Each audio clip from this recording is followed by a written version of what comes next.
Hello everyone, welcome. I'm going to do some commentary after the game is over instead of during the game, and maybe I'll be giving you slightly better commentary than before, because I won't be focusing on the game and talking at the same time.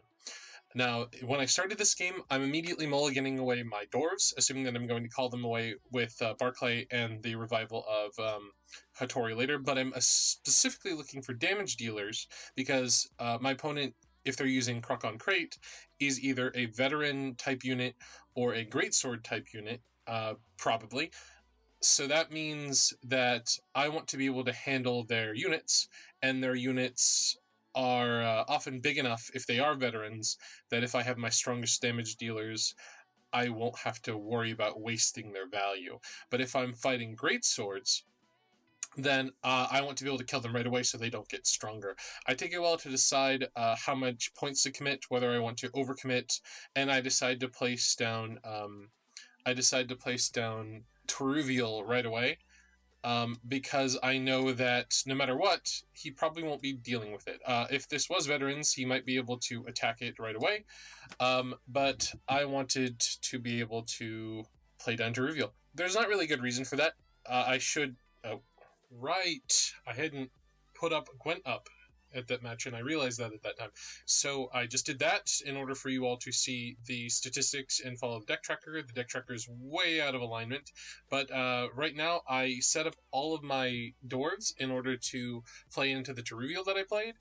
I think I was actually predicting this before the match started, or that I would get this scenario whether it was veterans or not. So I just played into that. Since I got the Skirmisher Dwarf, that was going to be strong enough that I would play into Igni if that happened. So I decided to play the bottom row. I then played the Panther, because that's less small enough that I won't play into Igni, and also killed his Greatswords.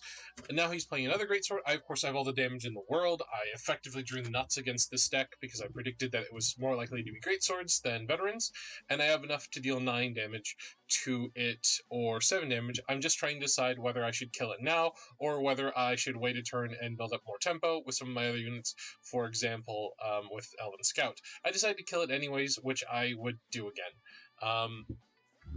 That seemed like a reasonable play to me. Now I'm thinking about Shupe while my opponent is trying to decide what he's doing with his turn. He decides to give up and give me the 31 points in order to progress forward. I could have kept playing on. He was just frustrated with the fact that I could kill his greatswords, and that I had killed 2 already. I don't think he wanted to use revival too much in this round, because he wants to revive greatswords at the end of the game when they're already strong, hence the reason why the strategy works at all. This deck is actually pretty good against fighting greatswords and consume. I would say that those are the 2 decks that it's very good against. Many of the other decks it isn't as good against. So yeah, I'm playing pretty well against the deck that this deck is built towards. So I decided to open up with a strong maneuver instead of putting out the spy, because I figure that if he has the spy, he's going to play it out now, and if he doesn't, then this gives me the opportunity to choose whether to spy or not. I might have actually wanted to... yes, he chooses to spy, and I feel glad about my decision, because now he's forced to commit more, and I'm allowed to place my unit in a way to make Igni a little easier. If I choose to play it in the top row, yeah, okay. I choose to play it in the middle row in order to get closer to Igni. I'm not sure why I didn't wait a little bit longer. It wouldn't have mattered whether I played it now or after playing a couple more cards. He needs to win this round, and if I could guarantee an Igni use, guarantee getting 18 points off of Igni, that's pretty much what I use Spy for most of the time. He decides to use Coral on my 15-point unit in order to give him effectively 17 points. Coral is a very strong card, so is him. If you're ever playing Skellige, those 2 cards are probably the strongest. I have 2 dwarves in my hand, which makes me really worried about playing Barclay off of Hattori. So I think I'm looking at my chart right now to see if there is a dwarf. Yes, I am. I guess kind of doing using the chart in order to gain information. I'm making a decision right now on what should I do, or whether I should use dwarves. Eventually I decide, yes, it's worth it to use my dwarf. I'm going to try and save the other dwarf for later, but if the situation develops into something where I can 2-0 him, beat him in the second round, I'm just going to keep playing. So I'm waiting for my opponent to play, and at this point, I'm pretty much jamming down cards just to see what, just in order to make him use all of his cards. But because he plays that ship, I suddenly try and decide whether it's worth it to keep playing on. I want to get rid of that ship before it makes something very powerful, because if he, for example, makes a ship +3, that's going to be a huge problem later on. I know that there's now a higher chance than average that I will ditch out of this, especially since I have so many good damage dealers, and he still needs to make his great swords and everything else much stronger. If they get put onto the field now, they'll be 8 strength, and that ship will make them 9 strength, but I will still be able to destroy them with my 9 strength thunder, and I'll be able to do that twice. So even if he revives 2 separate great swords, I'll be able to handle it. I am currently planning for that and trying to decide whether I want to destroy that or the ships if he plays them. If he does decide to play a ship attacking his own, that's probably a good revival, since that's effectively a 10-point revival, and that's much more realistic in this situation. Nonetheless, I decide to play one for tempo. I didn't really have any good thing for tempo, so I decide that if we play on, if I'm going to try 2-0ing him, I'm going to use either Shiru or Igni for this. After that, I actually regret it pretty badly, because I'm like, I don't really want to play on. I don't want him to get stronger because of that. He can just revive everything that he's going to play, and that way it's going to get stronger up by 1. I probably should have ditched out in the last round, and sure enough, I ditch out in this round. So I would say I should not have played that lightning bolt. It was a desperate attempt at playing tempo, getting his cards down a little bit lower, but I should have saved, since I had nothing but reactive plays, and I had nothing that I really wanted to react to, I probably should have just waited for something to react to, since anything that he could have played, I would have a strong reaction for. So I want to get rid of that dwarf, so that way it can be revived. I do so. I get my Hawker Smuggler, which is the #1 card that I would like to replace in this deck. I think I'm going to replace it with the Vryhead Dragoon. I can't wait for Homecoming and the new expansion that is likely to come with it, the Blood and Wine expansion that is likely going to come out at the same time, or the Thronebreaker expansion. Because several of these cards I'm going to replace. Obviously, the game will be completely redone by Thronebreaker, so it might not. Shupe deck might not actually be competitively viable anymore. Whether it is or isn't, you'll certainly see a new Superman series when that comes around. If I'm still doing YouTube, just letting you know that the schedule has actually been quite hellish for me.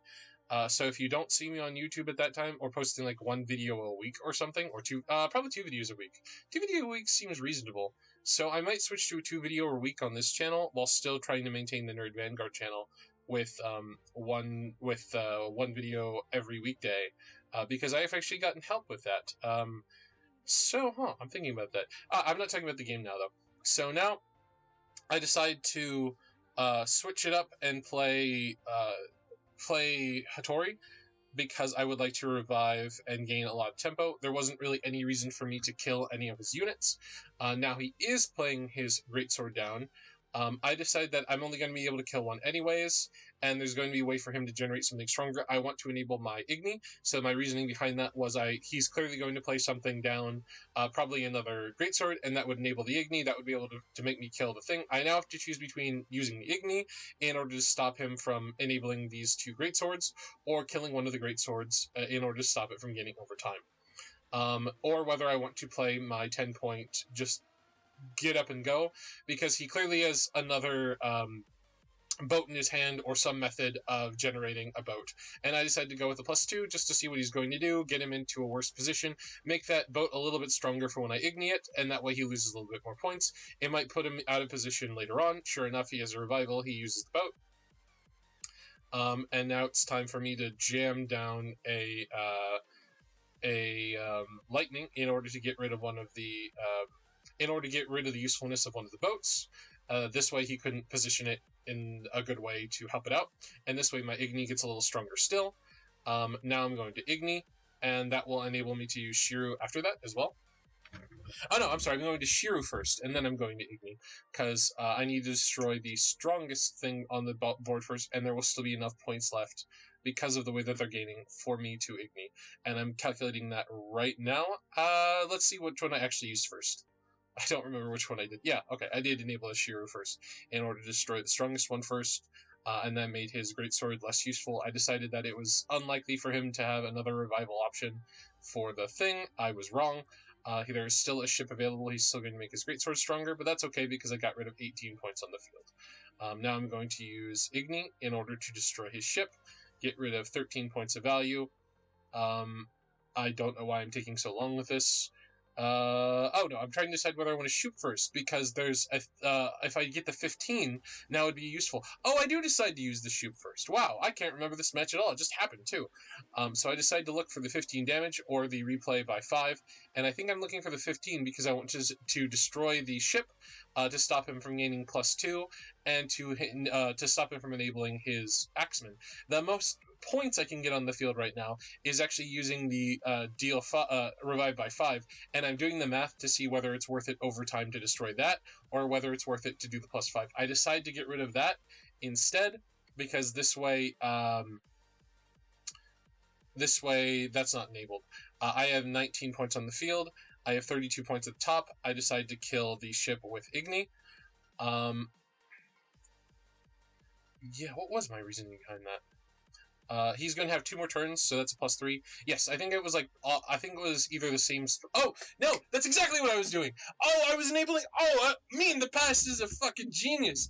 Oh, I did the math, and I was like, oh, it's going to be 11-11, so I'm going to be able to get 2 things. I'm going to be able to get 22 with the... Oh, my God. Oh, I am just brilliant. Holy shit. And then this is going to come out, and it's going to be like, hi, I'm an 11-point creature. Now I'm at 14 points. I guess you didn't need that clever Igni, but didn't it feel good? Holy shit. Man, this was clever. Holy fuck. Alright.